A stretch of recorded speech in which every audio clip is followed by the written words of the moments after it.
नमस्कार दोस्तों। आपने चेक डिसऑनर केस की कंप्लेंट फाइल करी और कंप्लेंट फाइल करने के बाद आपको लगा कि कुछ इम्पोर्टेंट पॉइंट्स जो थे वो उसमें टाइपो इशू आ गया है, कुछ नंबर्स गलत हो गए हैं। तो क्या चेक बाउंस कंप्लेंट फाइल करने के बाद आप उसमें अमेंडमेंट फाइल कर सकते हो या नहीं? अगर अमेंडमेंट फाइल नहीं किया तो हो सकता है कि आपकी जो कंप्लेंट है वो डिसमिस भी हो जाए। तो क्या इन सिनेरियोज में जहां टाइपो एरर्स वेरी इनअडवर्टेंट थे, मान लो कि आपने कोई ईयर 2006 की जगह 2025 लिख दिया, क्या इस तरह की टाइपो एरर्स को करेक्ट करने के लिए आप कंप्लेंट में अमेंडमेंट फाइल कर सकते हैं या नहीं, या आपका कंप्लेंट सीधा डिसमिसल की कगार पे आने वाला है? अगर आप एक्यूज पर्सन हो तो कंप्लेनेंट ने अगर अमेंडमेंट की एप्लीकेशन फाइल करी है तो पहली चीज, क्या कोर्ट अलाउ कर सकता है? अगर कोर्ट अलाउ कर सकता है तो किस स्टेज तक अमेंडमेंट की एप्लीकेशन को अलाउ कर सकता है?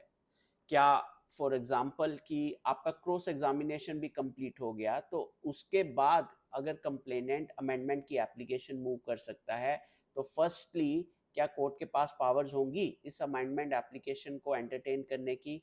अगर है तो क्या आपके राइट्स इफेक्ट जो होने वाले हैं उसका आंसर क्या देगा कंप्लेनेंट कोर्ट को? आपके राइट्स क्या रहेंगे इस तरह की अमेंडमेंट एप्लीकेशन को चैलेंज करने के लिए?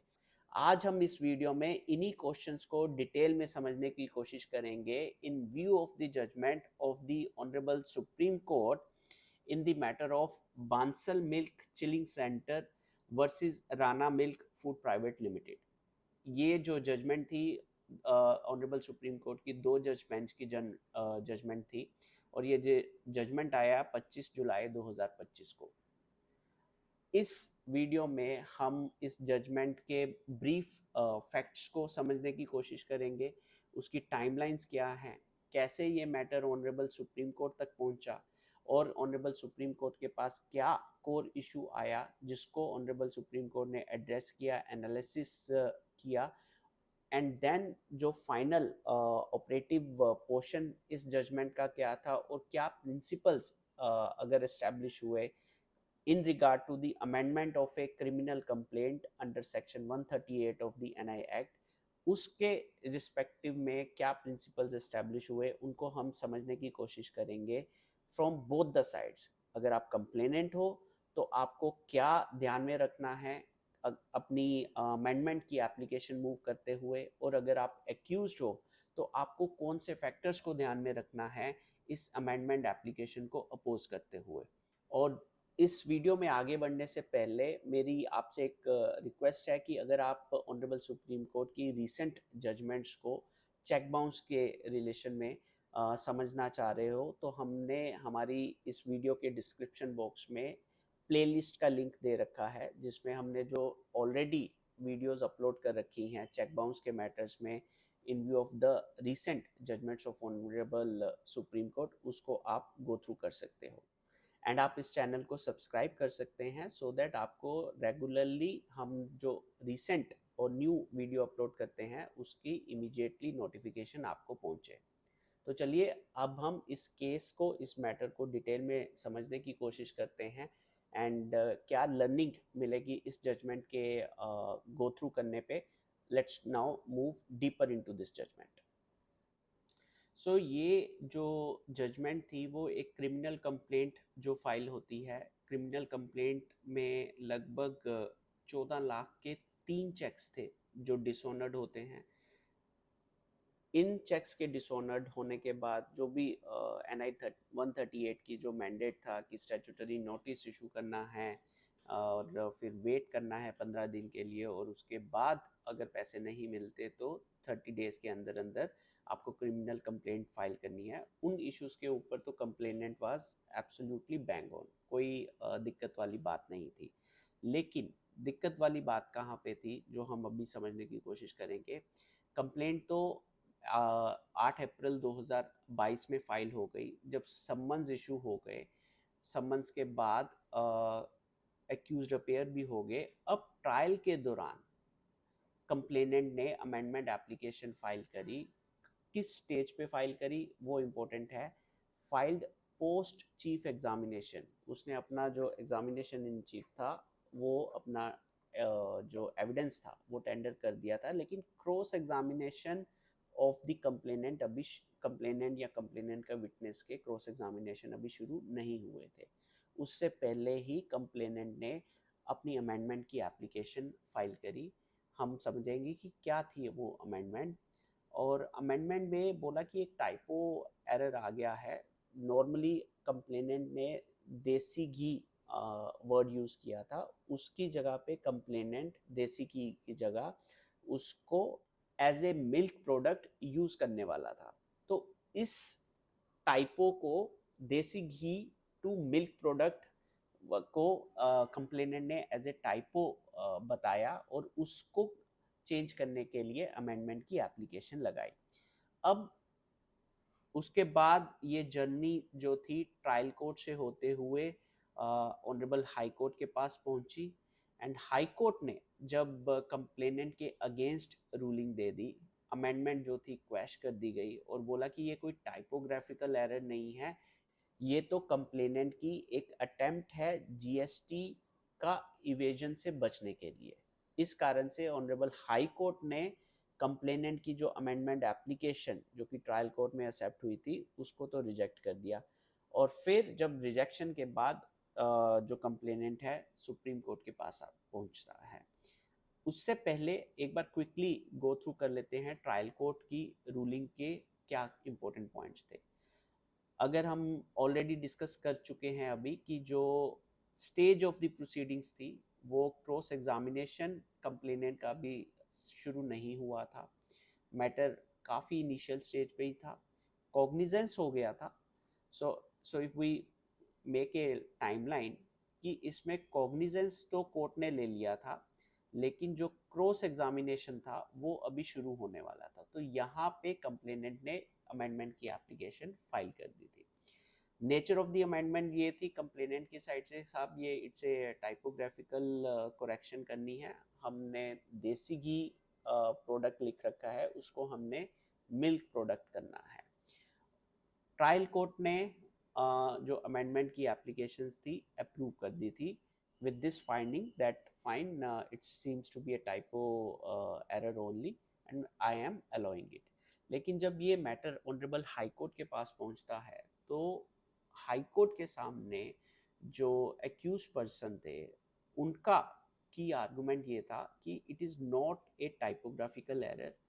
जो एरर है इनफैक्ट अमेंडमेंट जो है वो अटेम्प्ट टू अवॉइड जीएसटी है। A milk product is GST exempt. तो कंप्लेनेंट क्या कर रहे थे कि भाई देसी घी का प्रोडक्ट अगर डिस्क्रिप्शन में आ रहा है तो वो जीएसटी एप्लीकेबल होगा, लेकिन उसको अगर मैं मिल्क प्रोडक्ट लिखता हूँ तो then I don't have to pay the GST on my sales. अगर मैं इसको कंटिन्यूस करता हूँ इस कंप्लेंट को तो हो सकता है कि जीएसटी के department they will consider my such suit as a valid proof that yes this is going to be a attempt by the complainant to evade the GST। so जब इन फैक्टर्स को honourable high court ने देखा तो then honourable high court ने बोला कि भाई जो कंप्लेनेंट है उसकी आर्गुमेंट्स में कोई मेरिट नहीं है, there is no such typographical correction, ये एक अटेम्प्ट है जीएसटी टैक्स से बचने के लिए। सो जो अमेंडमेंट जो है found to be altered the nature of the complaint. So honourable high court ने बोला कि भाई ये अमेंडमेंट जो है character and the nature of the complaint जो है वो चेंज करने वाली है। तो जब ये मैटर ऑनरेबल सुप्रीम कोर्ट के पास पहुंचता है कंप्लेनेंट लेके, तो कंप्लेनेंट के पास की क्वेश्चन पहले तो यही था कि क्या 200 सीआरपीसी जो है सेक्शन 200 सीआरपीसी वो अलाउ करता है एक ट्रायल कोर्ट को अमेंडमेंट को चेंज करने की पावर प्रोवाइड करता है या नहीं करता, पहला क्वेश्चन ये। एंड देन अगर पावर अलाउ करता है तो क्या कंप्लेनेंट की ये जो अमेंडमेंट है वो कंसिडर की जानी चाहिए या नहीं की जानी चाहिए। सो अब जब ये क्वेश्चन का एनालिसिस हो रहा है, तो एपिलेंट जो कि कंप्लेनेंट थे, उनके कंटेंशंस यही थे कि साहब हमसे तो जो देसी घी हमने कंप्लेंट में लिखा है उस टाइपो एरर को हम करेक्ट करना चाह रहे हैं टू मिल्क। सेकेंडली कंप्लेनेंट ने तो यही बोला क्योंकि ट्रायल कोर्ट ने अलाउ करा है, तो trial court has rightly exercise the discretion and allowed my amendment. अब कंप्लेनेंट ने ये सबमिशन साथ में दिया कि जो ऑनरेबल हाई कोर्ट है उन्होंने मिसडायरेक्ट कर लिया बाय एग्जामिनिंग कि जीएसटी लेवेबिलिटी है कि नहीं है, क्योंकि ये क्वेश्चन जो है सेक्शन 138 की कंप्लेंट का नेचर या करेक्टर चेंज नहीं कर रही ये अमेंडमेंट जो है। So the Honorable High Court has made an error by allowing the petition of the accused person and disallowing my amendments. And after that, जब accused person ने अपने arguments submit करे तो इसमें accused आना चाहिए। okay. So जो accused person के arguments जो थे वो ये थे कि no amendment to the complaint is permissible after the cognizance has been taken। तो अब ये ऑनरेबल सुप्रीम कोर्ट के पास भी ये क्वेश्चन इम्पोर्टेंट था, ये आर्गुमेंट इम्पोर्टेंट था कि किस स्टेज तक अमेंडमेंट अलाउ होनी चाहिए। आपने being a complainant very thoroughly check करके आपने कंप्लेंट फाइल करी। ऑनरेबल ट्रायल कोर्ट ने after going through your documents cognizance लिया, after applying due application of the mind, एक जुडिशियल एप्लीकेशन ऑफ माइंड करके कॉग्निजेंस लिया मैटर को, समन्स इशू हुए, एंड नाउ फिर आपने एग्जामिनेशन इन चीफ भी अपना करवा लिया, और अब इसके बाद आप आ रहे हो कि साहब हमसे तो हमें पता लगा है कि भाई हमारी कंप्लेंट में कुछ टाइपो एरर्स हैं, उसको जो है आप अलाउ कर दो अमेंडमेंट को। तो एक्यूज पर्सन ने यही स्टैंड लिया कि अगर एक बार कॉग्निजेंस कोर्ट ने ले लिया है तो देन उसके बाद अमेंडमेंट्स अलाउ नहीं होनी चाहिए। दूसरा एक्यूज पर्सन का ग्राउंड था कि इस अमेंडमेंट ने जो नेचर ऑफ द कंप्लेंट है वो चेंज करी है, लेकिन कैसे चेंज करी है it was not disclosed in the judgement itself. Then error cannot be termed as a typographical as it existed even in the statutory legal notice। ये भी क्रिटिकल पॉइंट है, जो statutory demand notice accused person को भेजा गया था वहां पर भी कंप्लेनेंट ने घी प्रोडक्ट्स ही बोल रखा था, नॉट द मिल्क प्रोडक्ट्स। तो एक्यूज पर्सन का ये स्टैंड आया कि इस तरह की अवर्मेंट्स जो हैं अगर चेंज अलाउ होगा तो वेरी नेचर, क्योंकि डिमांड नोटिस में भी यही लैंग्वेज थी, उसी के बेसिस के ऊपर अब ये कंप्लेंट बनी है, तो देन अगर आज के समय में हम ये कंप्लेंट में इस अमेंडमेंट को अलाउ करते हैं तो nature and the character of the complaint itself is going to change। that's the brief submission। And finally accused person ने ये भी बोला कि ये जो अमेंडमेंट है वो जीएसटी टैक्स से की लाइबिलिटी से बचने के लिए एक कंप्लेनेंट ने लगाई है, अदरवाइज इसके ऊपर इस केस में ये अमेंडमेंट नहीं आनी चाहिए। So after carefully going through these arguments, the Honorable Supreme Court ने सबसे पहले जो एनालिसिस यही किया था कि इनहेरेंट पावर क्या है to amend the NI complaint. So जो ट्रायल कोर्ट्स हैं उनके पास क्या पावर्स हैं टू अमेंड द कंप्लेंट और not, that was the question. और honourable supreme court when various judgment series of judgments को एनालिसिस किया, and honorable supreme court found that this issue actually is no longer res integra। so ये issue पहले भी raise हुए थे और honorable supreme court ने various principles जो थे establish कर चुके हैं, हम उन्हीं principles को यहाँ पे भी apply करेंगे। for example honourable supreme court held कि सीआरपीसी में कोई ऐसा स्पेसिफिक प्रोविजन नहीं है, लेकिन courts are not powerless to allow amendments in appropriate cases.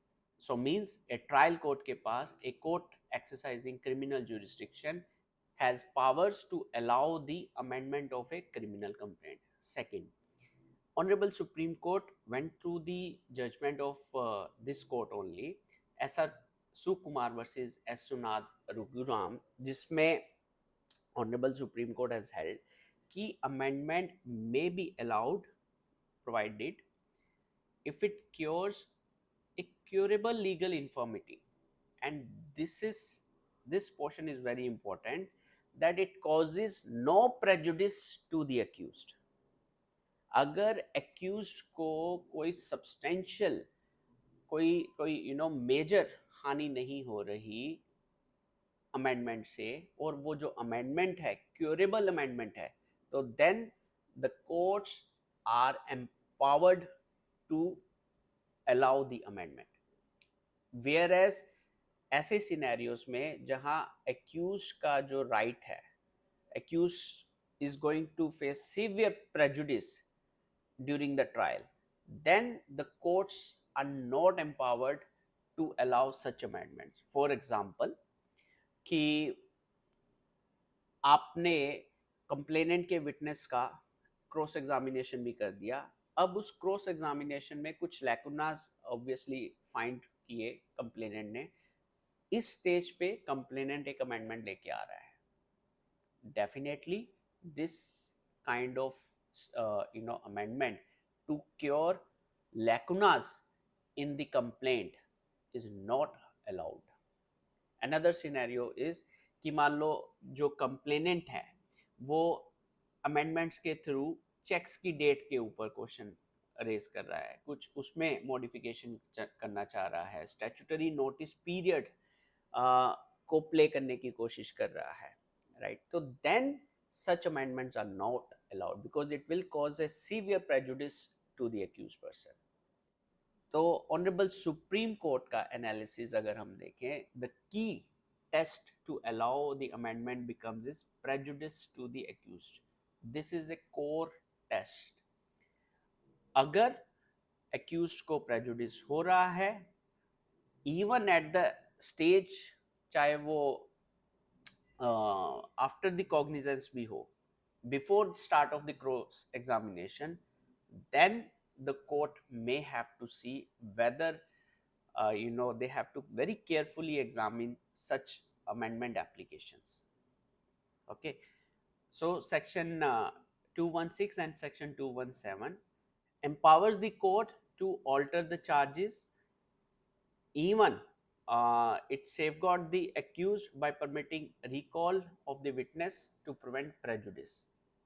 However, as cross-examination had not commenced, the court held that the amendment caused no prejudice to the accused. So इस matter में जो amendment थी, cross examination अभी शुरू नहीं हुआ था और उसके कारण से एक्यूज को कोई प्रेजुडिस नहीं होगा, तो court held that this amendment जो है we are allowing it. Honourable court ने सेकंड जो एस्पेक्ट बोला कि टाइपोग्राफिकल एरर जो है, अब many times we tend to try to cure incurable defects also through the in the nature of amendments. For example, अगर कंप्लेनेंट ने अपनी स्टैट्यूटरी डिमांड नोटिस में, अपने कंप्लेंट में, अपने विटनेस के एविडेंस में सब जगह ये बोला कि भाई मैंने तो जो लोन था 2004 में दिया था टू द एक्यूज पर्सन, ठीक, अब उस एक्यूज पर्सन ने उस लोन को डिस्चार्ज करने के लिए चेक इशू करे, whereas during cross examination during various factors the accused person ने ये एस्टैब्लिश कर दिया कि भाई इसने जो लोन का जो टाइम पीरियड था वो 3 years एक्सपायरी हो चुकी है, now the loan is no longer enforceable debt. तो देन दी कंप्लेनेंट अगर ट्राई करता है अपनी कंप्लेंट को अमेंड करने की कि भाई मैंने जो लोन था 2004 में नहीं 2010 में दिया था, with some or let's say I would say 2004 नहीं 2009 था, some typo heads happened कि 4 में 9 का ऊपर पार्ट वाला हिस्सा जो है नहीं आ पाया. So that's where the honorable courts are very strict in view of this judgment कि भाई जो टाइपो एरर्स हैं वो क्यूरेबल वर्सेस सब्सटेंशियल एरर्स में आपको डिस्टिंग्विश करना है। क्यूरेबल को तो अलाउ कर देंगे, लेकिन जो सब्सटेंशियल एरर्स हैं वो अलाउ नहीं होंगी। So coming back to this judgment में, ये जो जजमेंट में जो एरर था, error held to be inadvertent and a curable irregularity.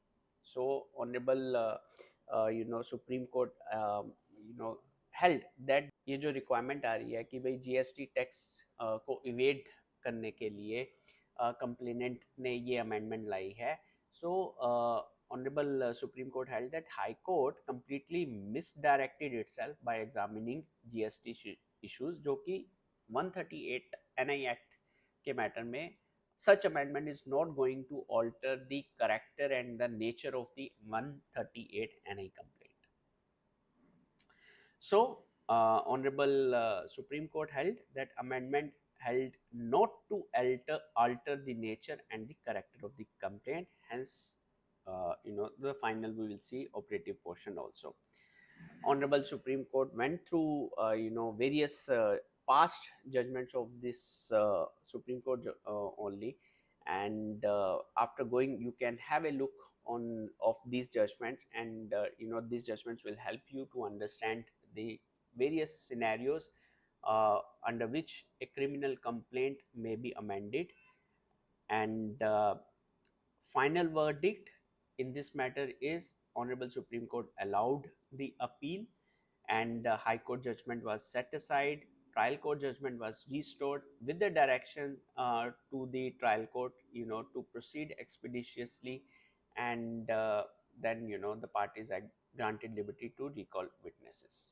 सो इस जजमेंट को अगर हम इम्पैक्ट समझने की कोशिश करें फ्रॉम द कंप्लेनेंट पर्सपेक्टिव से, the key test for the complainant की जो अमेंडमेंट मूव होगी, that would be there must be absence of prejudice to the accused. अगर complainant is able to successfully establish that ये जो complaint में मैं amendment लेके आ रहा हूँ वो nature and character of the NI 38 act की जो कंप्लेंट है उसको चेंज नहीं कर रहा, and it will not cause any prejudice to the accused person, then the court, the trial court may consider allowing such amendment in the NI complaint. Whereas अगर हम accused के perspective से बोलें तो accused need to understand that merely repetitively saying that severe prejudice is going to happen. No, you have to establish with the facts that such amendment, if allowed, will cause severe prejudice. How the severe prejudice is going to happen to the accused person has to convincingly submit his or her arguments before the trial court.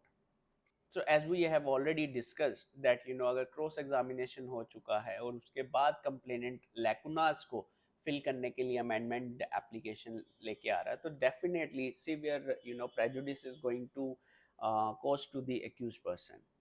Such amendments are not at all should be allowed in the trial court. And secondly, what we have observed is many times accused generally come with the merely technical objections that, oh, the cognizance has already been taken up by the honorable trial court, so the after cognizance no amendment should be allowed. But the honorable Supreme Court is very clear in its ruling that the substantive justice should be considered over and above the technical objections. So you also being an accused person ensure कि अगर आपके पास merely technical objections हैं कि भाई cognizance stage हो चुका है तो ये complaint को amendment नहीं होना चाहिए, that is not going to help you a lot. आप इंश्योर करो कि जो अगर अमेंडमेंट्स हैं, understand the impact of that amendment, कि उससे नेचर करेक्टर तो नहीं चेंज हो रहा कंप्लेंट का, उसमें कुछ ऐसी डेट्स जो हैं स्टैट्यूटरी डिमांड नोटिस का टाइमलाइन तो नहीं हिल रहा उसके कारण, राइट? उसके कारण जो लिमिटेशन पीरियड है 15 डेज का या फिर 30 days for filing after the expiry of the 15 days, ऐसी अमेंडमेंट्स जिससे लिमिटेशन पीरियड्स जो हैं इफेक्ट हो रहे हैं, then these amendments are definitely going to alter the nature and the character of the NI complaint. So such you should very vehemently oppose such kind of amendments. Second is that agar severe prejudice is going to happen to you, then definitely such amendment should not be allowed. And having said that, I hope this judgment would have helped you to understand कि honourable supreme court ने ये जो amendments के ऊपर issues को एक बार से रीआइट्रेट किया दैट अगर अमेंडमेंट्स में के कारण सिवियर प्रेजुडिस होने वाला है एक्यूज पर्सन को, तो then such amendments should not be allowed. But on the other side, अगर amendments are merely typo errors are there, curable defects are there, तो ये जो टेक्निकल ऑब्जेक्शंस हैं कि भाई कॉग्निजेंस हो चुका है उसके बाद अलाउ नहीं होनी चाहिए any amendment, that are not going to help. The court should consider such amendments अगर सीवियर प्रेजुडिस नहीं हो रहा. इट इज इररिस्पेक्टिव कौन सी स्टेज पे आ रहा है, the prejudice test of severe prejudice to the accused is very very core criteria for allowing or disallowing any amendment in an NI complaint. And do like and share this video with your friends and other stakeholders who are going through a check dishonor case. And feel free to subscribe to this channel to receive continuous updates, notifications from us on recent judgments of the Honorable Supreme Court. And if you have any specific questions, do put up your queries or questions in the comment box, or you can also send us an email at info@nyayatantra.com. We will try to respond to your queries or questions on priority basis. And thank you very much for going through this video. Jai Hind.